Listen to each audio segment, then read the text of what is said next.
Azatlyk Radiosyna mälim bolan maglumatlara görä gomoseksual gatnaşykda güman edilýän 25 töweregi adam şol sanda ýol gözegçilik polisiýasynyň bir öňki işgäri, ýerli ýangyn söndüriji gullugynyň birnäçe işgäri we asly Çärjew etrabyndan bolan bir dellek Türkmenabatda tussag astynda saklanýar. Azatlyk Radiosynyň habarçysy bilen anonim şertlerde gurrundaş bolan ýagdaýdan habarly çeşmäniň sözlerine görä, bir kanun jynsy gatnaşykda güman edilýän dellek awgustyň ahyryna tussag edilip Lewap welaýatyna getirilipdir. 24 sentýabrda Türkmenabatda News neşri asly Lewap welaýatyndan bolan ýöne soňky wagtlarda Aşgabatda işläp, esasan show biznesiniň wekillerine saç bejermek hyzmatlaryny hödürlän bir dellegiň häkimetler tarapyndan tussag edilendigini habar berdi. Garaşsyz neşri Lewapyň merkezi polisiýa tussagxanasyna 30 töweregi erkegiň bir meňdeş aýyplamalar boýunça tussaglykda saklanýanlyklaryny habar berdi. Azatlyk Radiosynyň çeşmeti tussaglykda saklanýan bir erkek adamyň ýol gözegçilik polisiýasynyň öňki işgäridigini, ýöne onuň näweli sebäpleri görä soňra ýangyn howpsuzlyk gullugyna geçirilendigini aýdýar. Çeşmäniň maglumatlaryna görä, öňki polisiýa işgäri heniz ýol gözegçiligi gullugyna wagty beýleki bir kärdeşi bilen bir kanun gatnaşyk saklamakda güman edilýär. Olaryň ikisi hem bir meňdeş aýyplamalar bilen Türkmenabatda tussag astynda saklanýan raýatlaryň arasyna galýar. Azatlyk Radiosynyň çeşmeti şüphe bildirilýän sertaraşyň käbir müşterileri bilen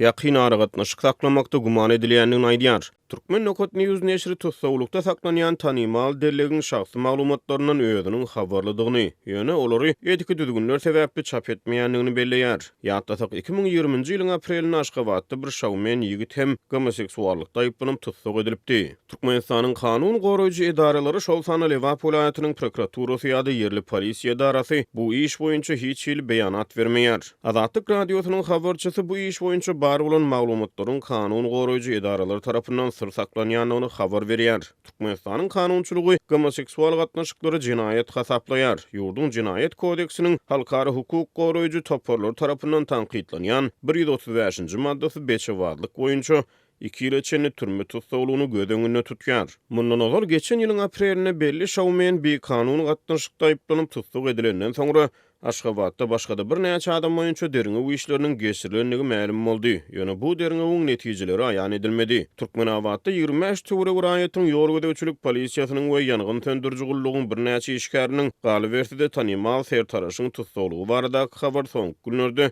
Lewap polisiýasynyň 2 wir oturan erkek adamlary bir kanun jynsy gatnaşykda güman edip olary soraga çekýän wagtlaryna gawat gelýär. 1-nji oktýabrda Azatlyk Radiosynyň habarçysy Lewap welaýatynyň tassag etraplaryna ulagda çaýxanada ýa-da mehmanhanada 2 wir oturan erkekleriň polisiýa tarapyndan soraga çekilýänliklerini we olardan özara jynsy gatnaşykda bolup bolmanlyklarynyň sorulýanyny habar berdi. Şeýle Azatlyk habarçysyna görä soňky günlerde Sewitde Milli Howpsuzlyk Ministrligi polisiýa işgärleri arasyna özara jynsy gatnaşyk saklamakda şüphe bildirilýän adamlary hem ýüze çykarmakda iş alyp barýar. Türkmenistanyň LGBT jemgyýetiniň wekilleri barada maglumat berän çäkli bolup olaryň hukuk goraýjy organlar tarapyndan ýazarlamalary, basyşlary we gynamalara sebäp edilýänlikleri barada diňe garaşsyz neşirler şol sanda Azatlyk Radiosy habar berýär. Mundan ozal Azatlyk Radiosy 2019-njy ýylyň güýdüne özüniň jynsy uruw bilen baglykda häkimetler tarapyndan ýanylýan onaýdan Kasım Merde Garaýew barada habar berdi. Azatlyk şol ýylyň dekabryndan soň